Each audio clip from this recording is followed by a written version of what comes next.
Oke. Oke, nanti bisa di zoom. Jadi posisinya slotnya terkunci, ya, slot manualnya terkunci, yang hanya bisa dibuka dan ditutup. Oh, yang bisa dibuka dan ditutup dari dalam. Terus yang ini kunci biasa yang bisa dibuka dari luar dan dari dalam kamar. Di samping ngecek TKP juga ngecek membandingkan apa yang kami dapat sebelumnya dengan penjaga kos-kosan ini.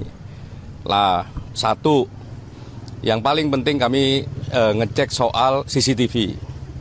Ya, termasuk mengkonfirmasi CCTV itu hidup ataukah mati, kalau hidup berapa jam. Dan diambil oleh kepolisian skemanya berapa waktu.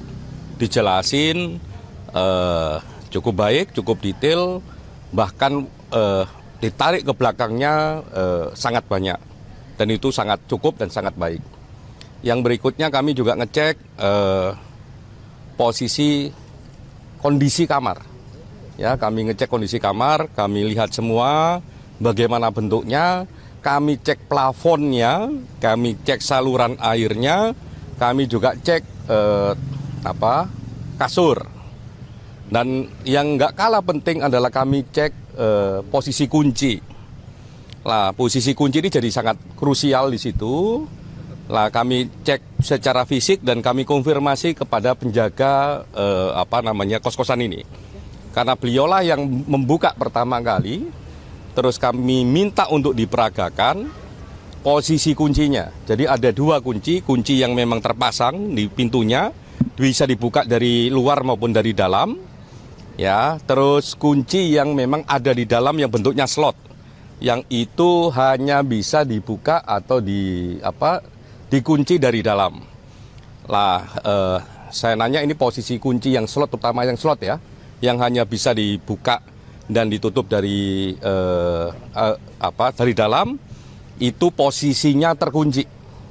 Jadi kami tadi konfirmasi langsung ke penjaganya, kan ada video juga, kami cek videonya, kami konfirmasi ke dianya, waktu dibuka posisinya terkunci. Yang berikutnya kami juga ada salah satu penghuni kos-kosan ya yang masih belum tidur sampai jam 1-an begitu. Apakah ada suara yang mencurigakan? Tidak ada. Suaranya hening dan sebagainya. Apakah kondisinya kayak biasanya? Kurang lebih kayak biasanya. Apalagi di hari itu juga pas hujan rintik-rintik ya. Lah, itu juga penting. Kami cek jumlah CCTV juga penting. Kami cek posisi CCTV juga penting. Tapi yang lebih penting memang soal ini saya spill aja. Bentar.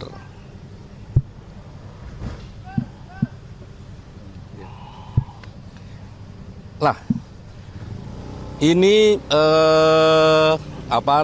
kunci. Jadi posisi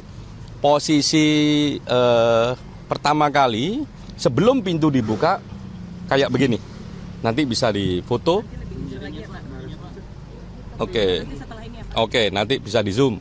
Jadi posisinya slotnya terkunci, ya, slot manualnya terkunci, yang hanya bisa dibuka dan ditutup.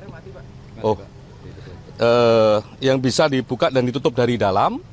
Terus yang ini kunci biasa yang bisa dibuka dari luar dan dari dalam kamar. Terus posisi plafon, baik posisi plafon kamar maupun plafon kamar mandi, tidak ada yang rusak sama sekali. Mungkin itu yang penting. Nanti kami geser ke PMJ untuk lebih detail lagi apa yang sudah dilakukan dan sebagainya.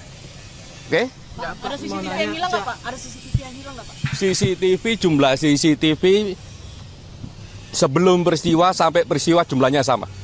Apa sih yang membedakan penyidikan yang dilakukan oleh Kompolnas sama yang dilakukan oleh pihak kepolisian? Apakah ini terikat? Kompolnas memastikan apa yang dilakukan oleh rekan-rekan kepolisian itu sesuai prosedur ataukah tidak. Secara substansi memang mendalami substansinya ataukah tidak.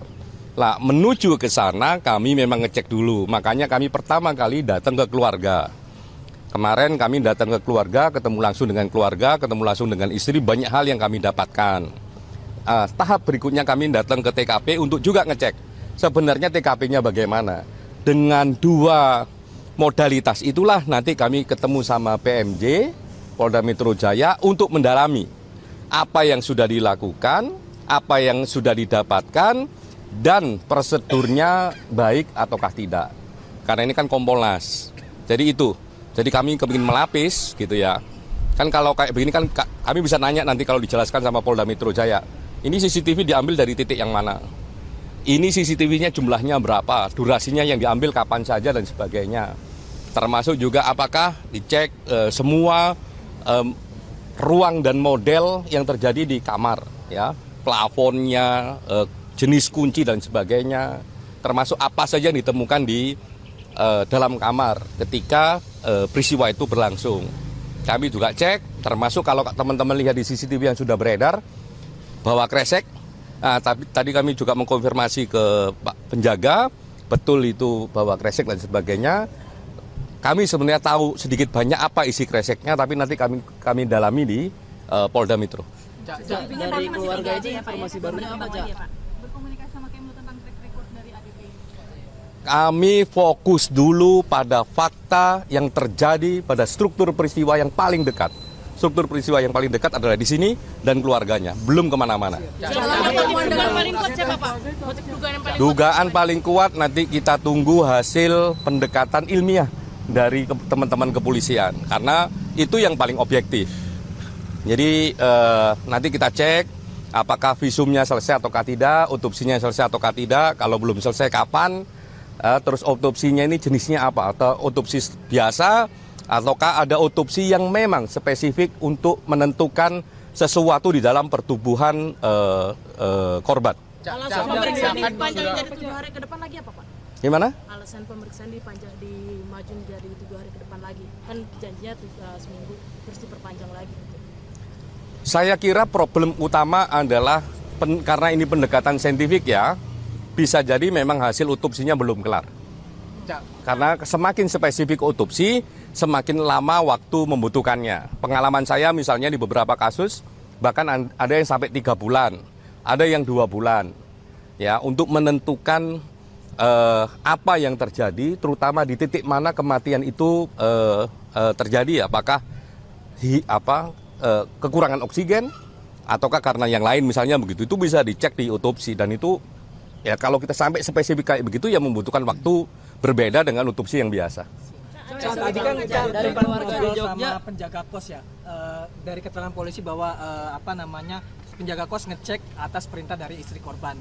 Nah, kenapa penjaga kos tidak mengetuk pintu kamar korban? Kenapa cuma jalan ngecek kiri kanan gitu? Ada penjelasan kah dari penjaga kos? Salah satu yang paling penting ya, memang firm, ada komunikasi antara istri sama penjaga kos. Menit per menitnya kami juga ada.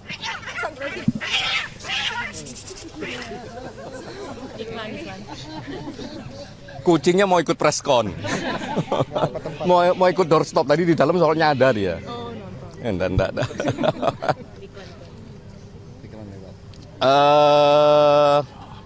Komunikasi antara penjaga kos dan istri kami dapat detail per detailnya, kami dapat menit per menitnya, apa saja dia bicarakan kami dapat, dan kami tahu konteksnya.